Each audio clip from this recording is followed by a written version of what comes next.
Welcome to Issues and Answers with your host Diane Kinderwater. Issues and Answers is presented as a public service to inform, educate, and better the lives of New Mexicans. And now, Issues and Answers with your host Diane Kinderwater. Welcome to the program. I'm Diane Kinderwater. We know it's an election time, and we here at KCHF TV and Issues and Answers with Diane Kinderwater are inviting candidates to be on our program. We can't invite everybody because we don't have enough airtime, but we have extended invitations to both parties if it's a partisan race, and those who've accepted our invitation are our guests. And I'm so pleased to have County Commission candidates for Bernalillo County here.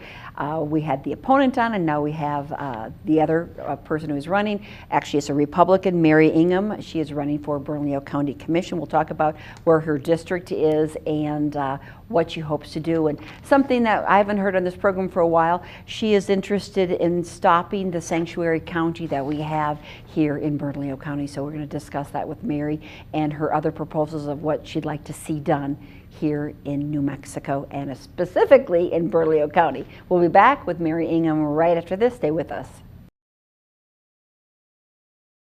I have Mary Ingham as my guest. She is running for Bernalillo County Commission 2, which is mainly the South Valley. We'll talk to her about the commission seat. It's an open seat.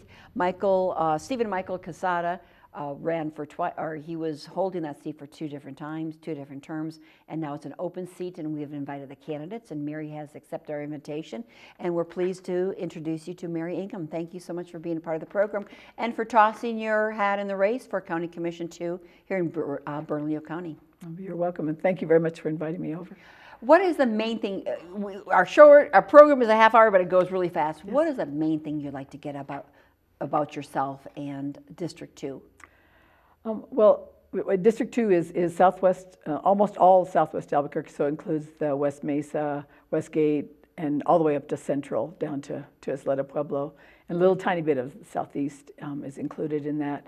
And what I'm hoping is to have a person with kind of no nonsense, regular person. I'm not a politician. I've never served in a political role, although I've run before.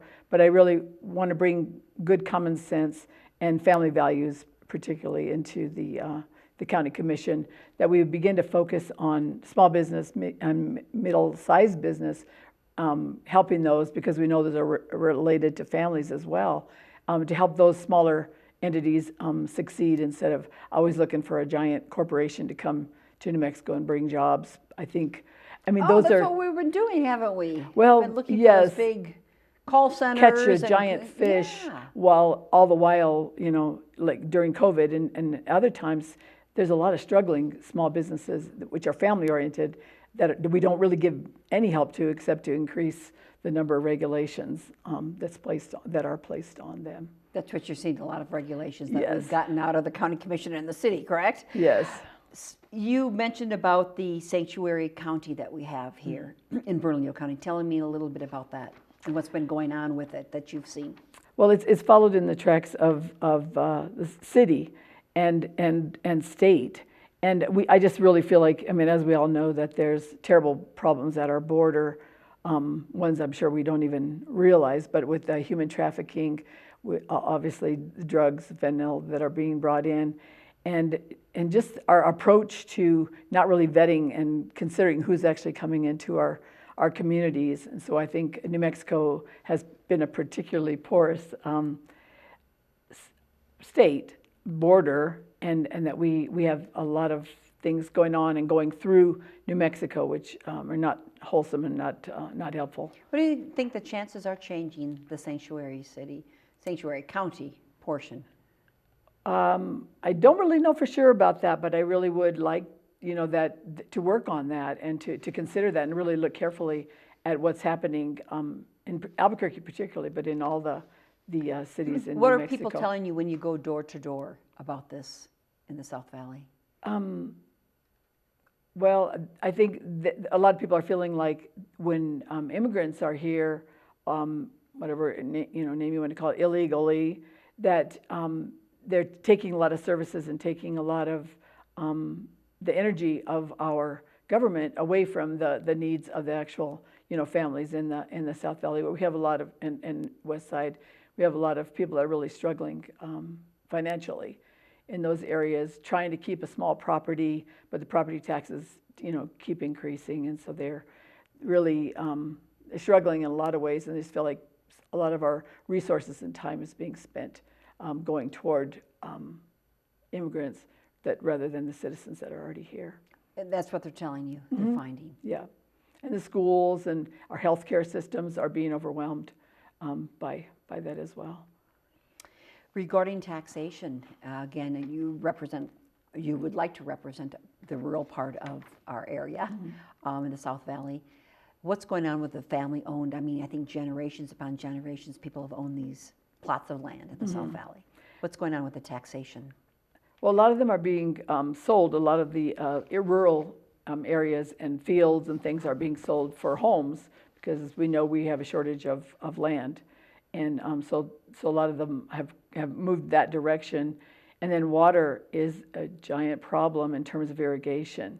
And there's very few crops that can handle the way that's regulated. And it may be every 3 weeks that farmers can actually get water, from the acequias and from the ditches. And that's really, a big hit to a lot of crops and a lot of the way that people are trying to do small farming in our area of town. So are they changing then because they can't get the water? Are they changing to this rural nature of the South Valley to selling the homes? But a lot of the generations of family probably want to preserve it how it's been. What's your feeling on that? What would you like to see, but what's actually happening? I haven't been to the South Valley for years. So is it changing? Is it losing its rural nature? I think a lot of it is, we have down at Rio Bravo and Coors, we have the Walmart and that whole big complex down there, which has really been a help to a lot of people to have some things actually there and not have so much need to travel all the time up to Albuquerque, quote, to the city limits. But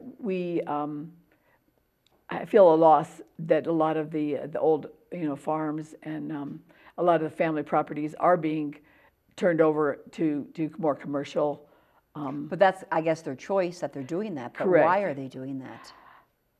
Well, I think it's really difficult, with the water situation and with again with the taxes, with the regulations that are being placed for the younger family members to be able to continue those farms and those agricultural situations. What could the county commission do to help the situation? Well, there are some things that are being done, through the schools with agriculture and training young people. Say at Polk Middle School, they have a program to try and have that be part of the curriculum for the kids to be oriented toward the land, toward agriculture, toward those kinds of things. I think that's really valuable. But then we also need to financially, and there's growers markets and those kinds of things. But unless we have some fruit trees and beautiful area at our place, but it's difficult if you're doing another type of job to really kind of focus in on farming and really taking care of those fruit trees and gardening and those kind of things that we really need for fresh food and fresh fruits and vegetables. Yeah, losing that land, that's pretty tough. Yeah. It really is tough for our whole state to have that lost. Yes. It's so beautiful when you're driving down I-40 to kind of look to the west and see all those orchards and What else would you like to tell folks about yourself? You're a physical therapist, trained physical therapist, and you're very proud of your former athletic endeavors. Well, right now, with the problems with Title IX, and we've seen a lot of those things in the Olympics and in college sports, and it's moving downward. The ability for people who are not of that sex to be able to participate and to take scholarships and to take sports awards and those kind of things away from you're an athlete away from women. And you still are, but you were an athlete in high school. Yes. Under the Title IX when it was just Barely came in. started. Title IX was equality between men and women's sports, meaning they needed the same facilities for men as they did for or women needed the same facilities as men had. Yes, Or and boys and girls. The very beginning of it, we had the state track meet in 1973, and it was places like Crown Point, where I grew up, which is a tiny little town, with the schools from Albuquerque, and all the girls were in the same, but we were very thankful because that was the very first time there had been a state track meet for girls. And then UNM started their track and field program, and I was part of that. But I mean, it was growing. We wore the men's uniforms. We, barely coming along with what, a woman's sport. And so it was exciting and fun and really neat to kind of be a part of the early you were in part of track. that. You were in track and field. Yes. What did you do? Well, I went to the state track meet in high jump, long jump, hurdles, and 100-yard dash. I quickly realized in college that it was a whole nother challenge of, the quality, obviously, of people that were doing those things. But I always enjoyed that, and I had some injuries. So what are you concerned today about Title IX, the equality between men and women's sports? I think a lot of this change is really dangerous, for the health of girls or women, like we saw in the Olympics with the boxers that were, men boxing and, beating up women. I think there's just a lot of dangers there, men in women's girls' locker rooms. What can the county commission do about that? Well, I think we have a lot of the parks and recreation facilities and a big facility up at Mesa del Sol, which is in District 2, and to try to have our regulations there be, girls and boys when they're little tinies, that's fine, obviously, that they participate together. But at a certain age, that needs to be divided in fairness, because I mean, as much as we say women can do anything men can do, they are generally stronger and than women in pretty much all sports, and it needs to be fair and be divided in that way. You've also said that that you see that Jesus Christ has been taken out of the town square. God has been taken out of the town square. What do you mean by that? And what could you do as a county commissioner about that?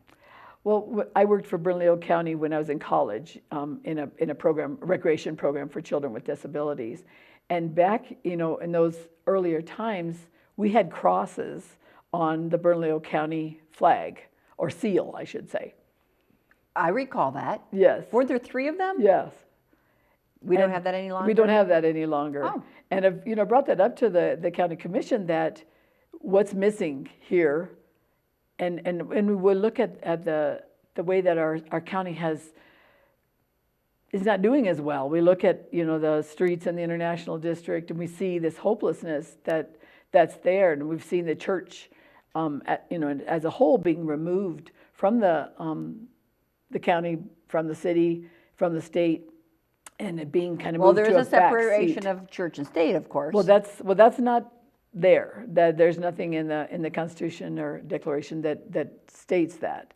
That's something that's been kind of fired up, but it really isn't there. It's just that we would not have a state regulated or state chosen religion, that it would be open to all religions. But I think we've been pushed so much into the background as the church, as the Church of Jesus Christ, that we feel like we don't have a voice. We can't say anything. The policies, the 10 Commandments can't be, our foundation. But it really is our foundation. But as we crumble that, we just see the kinds of troubles to our families, troubles in our schools, streets, that I believe if we bring that back, if we give the churches an opportunity in the jail. MDC is part of the Metropolitan Detention Center. The jail is part of what's the governing of the county, the sheriff's department. You're saying they're not allowing churches to go into the jails? Well, it was closed off for quite some time. When my son was there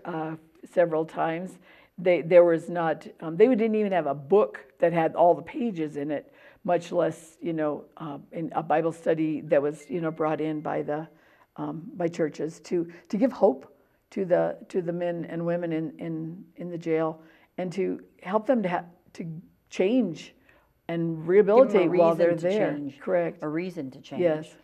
So I think there's a lot of ways. Your family, like so many of our families, has faced challenges. Yes. And you're open about that. Yes. Because we can't hide behind mental illness, poverty, drug addiction. It's something that all of us are facing. Of course, this station likes to pray Yes. for people in need. Yes. your family has been in need, and you've seen that not just in your family, but throughout our community and throughout the South Valley. Yes. Well, we started our family by adopting 2 boys who were half brothers, and they were the 19th and 20th children taken away from their mother. She had 21 children. She was involved with alcohol, all kinds of drugs, prostitution. So when our children were born, our boys were born, they had addictions already.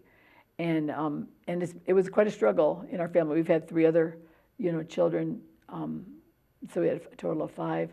But we've experienced a lot of what's happening in New Mexico, by firsthand. And our son, even at this moment, he was with us for quite some time after he got out of jail, doing fairly well with the addiction, and but he's back out, in the world again at this moment, and we're just praying. Clean or not clean? Not clean. Well, we don't know, but we're assuming because we haven't And heard how old from is him. he? He's 38 years old. So it continues for 38 years, these Yes, yes. huge challenges. Yes, and he's got 3 children with, that are struggling without a dad. That has not been in their lives since they were small. And you believe the key is to give them hope. Yes. Prayers and hope.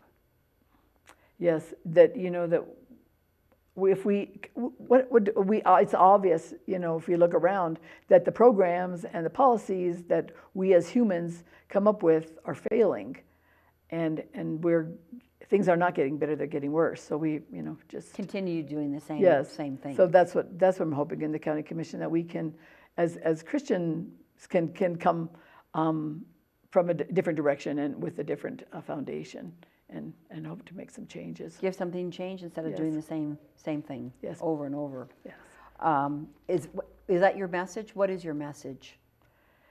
I think that's basically the message, is that we have been under the same kind of dark cloud for quite some time, and people can seem to continue to vote based not on values and not on the character of the person, but on the D or the R next to their name, or just like that person's always been around in this situation, and so we'll just continue to have this kind of person that's expected to be in that situation. And I think that if we try some different people and try a different direction, that we have hopes of changing things. Could have a different outcome. That's our hope. Yes. You're concerned. You want, of course, to help business flourish throughout Bernalillo County by reducing taxes and regulations. Mm-hmm. What are people telling you about our I know about the regulations, but what are they telling you? Just that it's a burden, and it just seems like it's always something new that's coming down the pike. And I know there's some new things in that regard with the construction industries division, and things that are going on the building industry, the construction industry, that are coming around the corner, and will, was so stringent without input from the common people, for them to even know that is coming at them. And then when that hits, they're like, oh shoot, now we can't possibly do the work that we've been doing, so we're going to have to close our And you business. have a concern about the Air Quality Board. Tell me, Mary Ingham, a little bit about that. Well, there were, regulations that were being considered, by that board, and to the point where even UNM hospitals said, we cannot even keep the things that you want for air quality is impossible, even for UNM hospital to do. We can't even keep our doors open if we had to do, those kind of things. So they had to, back off to some extent, but that threat is still there. That, obviously everyone wants clean air, clean water, but we still have to live and function, and the hospital still has to function, for the whole state, for UNMH, which I was a part of for a long time. And we just have to have some common sense to say, okay, this is the gold standard, and this is the standard that we can actually function within. And the whole thing with electric cars, and it's nonsense. If you want one, get one. But to mandate that, to give so much credence to that, when it doesn't really work in New Mexico, because even like where we live, you can barely drive your, electric car to certain parts of Albuquerque without, needing a charger and then finding the charger. Right. Yes. So it's just thinking things through. What could you as a commissioner do about that? I think the governor has put these mandates in. What could you as a county commissioner do? Well, I think we as a county, as I said, we're a third of the population of the state of New Mexico. And so that we can say clearly, that doesn't work even in this urban environment, much less if you live in Carlsbad or Jowl, New Mexico, that is impossible. And we need to consider that. You brought some information about referendums that are on the ballot. They are not. They're not on the ballot.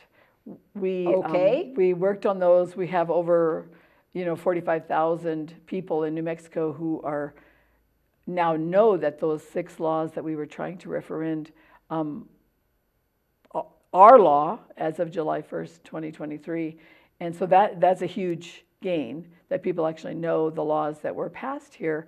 And we worked very hard, but didn't make the numbers, plus the Secretary of State and the Supreme Court before the time when we actually could have turned in the petitions. They shut it down as not a viable So these option. you can read some of them off. Yes. Those are some of the referendums you'd like to see. We'd like to see these repealed or referended, and that's in our Constitution. It allows us to do that, and they're related to, like HB 7 is related to reproductive and gender affirming health care. The school-based health centers is SB 397, and that is, school-based health centers sound good and can be good, but they also can have a dark side, according to this law, that gender affirming care and So you have rights regarding these, as a county commissioner, again, because we're a third of the population, you feel you'd have a voice regarding that. And we're funding the mobile units for the school-based health centers, and which can be a good thing, but it can also be a detriment when parents, like in the school-based health centers, parents have to give consent for their child to have a Tylenol if they have a headache at school. But these laws allow them to not be told if the children are being, led toward being transgendered or for abortions and things like that, that those can be done without parent consent or even knowledge. And so what would you like to see?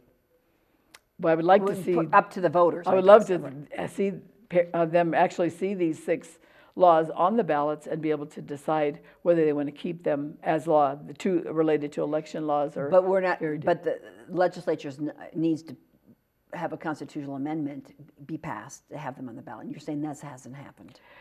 It wouldn't require a constitutional amendment. It would just require the number of signatures and for the Secretary of State to allow them to be on the ballot and be referended that way.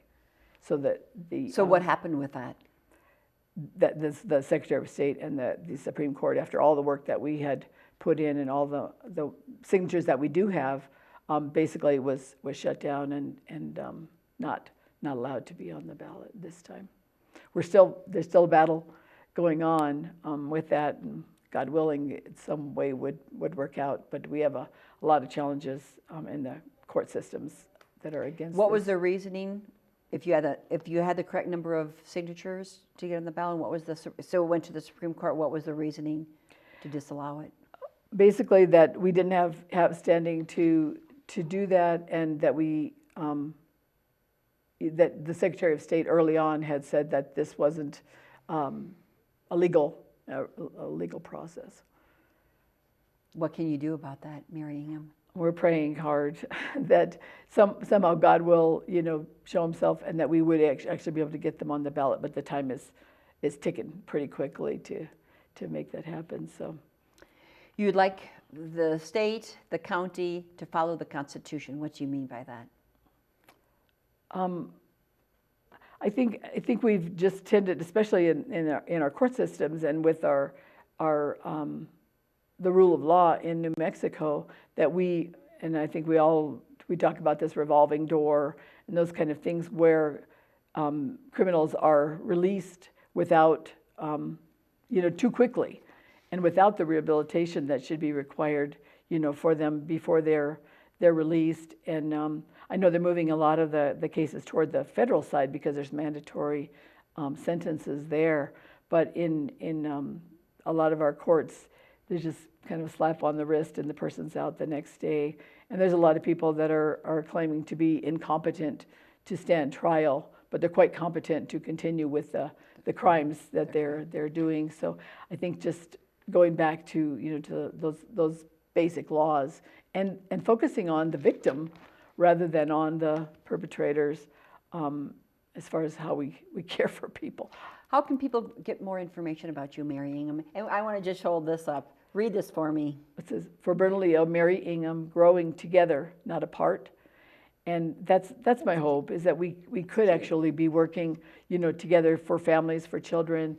And they can get a hold of me by, my website is mary4nm.com. And I'd love for you to call me. Love 505-249-7542. And I think it's been up on the screen. But yeah, if you live in Southwest Albuquerque, we really feel like we want to make some changes. There's a team actually with the county there's 3 open seats for county commissioners in districts 2, 3, and 4. Number 4 was Walt Benson, is unopposed. So we have 2 seats that we're looking at, and also a county treasurer and a county clerk. And we would love, we're working on a team approach to that because we feel like we could make the best impact on the county as a team, and hope that would work. Mary Ingham, growing together, not apart, County Commission, District 2. Southwest Albuquerque, yes. Thank you so much for taking part of this program. And the folks that you mentioned, we invited, like I said, all the candidates and all the opponents to be a part of this program. And we do thank this program for giving you actually a half-hour look at these candidates. That's quite a big commitment from KCHF TV to you, the viewers. Thank you for watching. I'm Diane Kinderwater. Make it a great week with your family. We'll see you next time. Bye-bye. Thank you. Issues and Answers with your host Diane Kinderwater is presented as a public service to inform, educate, and better the lives of New Mexicans. To comment on today's program or to purchase a copy of any Issues and Answers program, visit sunbroadcasting.org or call us at 505-345-1991.